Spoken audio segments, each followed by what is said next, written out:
Occasion ఏదైనా location ఎక్కడైనా తెలుగువారి వేడుక అంటే ఆలివ్ మిఠాయి ఉండాల్సిందే. వృద్ధాప్యంలో తల్లిదండ్రులను కంటికి రెప్పలా చూడాల్సిన కొడుకు వారి పట్ల అత్యంత పాశవికంగా ప్రవర్తించాడు. పెంచిన బంధమని మరిచి మృగంలా మారాడు. చెల్లికి ఆస్తిలో వాటా ఇచ్చారన్న కోపంతో డాక్టర్తో ఢీకొట్టి చంపేశాడు.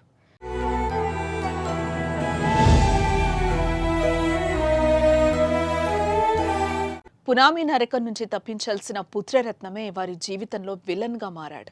విజయనగరం జిల్లా పూసపాటిరేగ మండలం చెల్లవానితోట పంచాయతీ నడుపూరు గ్రామానికి చెందిన పాండ్రంకి అప్పలనాయుడు జయా దంపతులు నివాసం ఉంటున్నారు. వీరికి రాజశేఖర్ అనే కొడుకు రాధా అనే కుమార్తె ఉన్నారు.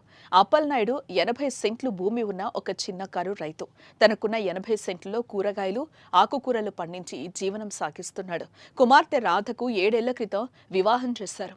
రాధకు 2 పిల్లలు. అయితే అకస్మాత్తుగా అనారోగ్యంతో రాధ భర్త మరణించాడు. అప్పటి నుండి అప్పలనాయుడు దంపతులే రాధకు అండగా ఉంటూ వస్తున్నారు. రాజశేఖర్ ట్రాక్టర్ డ్రైవర్ గా పనిచేస్తున్నాడు. ఇతనికి నెల్లిమర్ల మండలం వల్లాపురంకు చెందిన ఓ యువతితో 2 ఏళ్ల క్రితం వివాహమైంది. వివాహం అనంతరం రాజశేఖర్ చెడు అలవాట్లకు బానిసయ్యి అప్పుల పాలయ్యాడు. ఓవైపు భర్త మరణంతో తమపై ఆధారపడి ఉన్న కుమార్తె జీవితం, మరోవైపు చెడు అలవాట్లతో అప్పుల పాలైన కుమారుణ్ణి చూసి అప్పలనాయుడు దంపతులు తల్లడిల్లిపోతుండేవారు.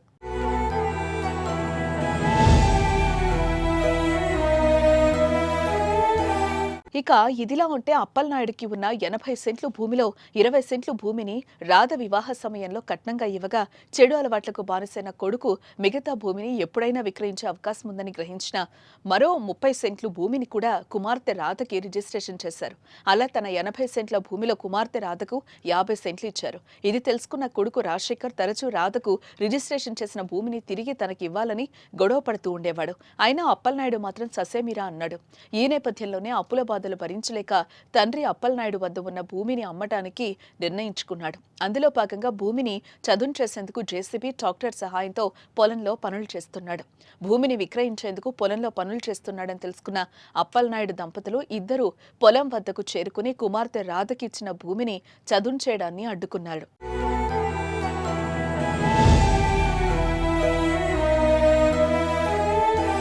అయితే అప్పటికే తల్లిదండ్రులపై కోపంతో ఉన్న కొడుకు రాజశేఖర్ ట్రాక్టర్తో తల్లిదండ్రులపై దాడికి దిగాడు. అయితే ఈ దాడి నుంచి తప్పించుకునే ప్రయత్నం చేసినా చేతులెత్తి దండం పెట్టినా కనికరించలేదు. ట్రాక్టర్తో గుద్ది అత్యంత పాశవికంగా హతమార్చాడు.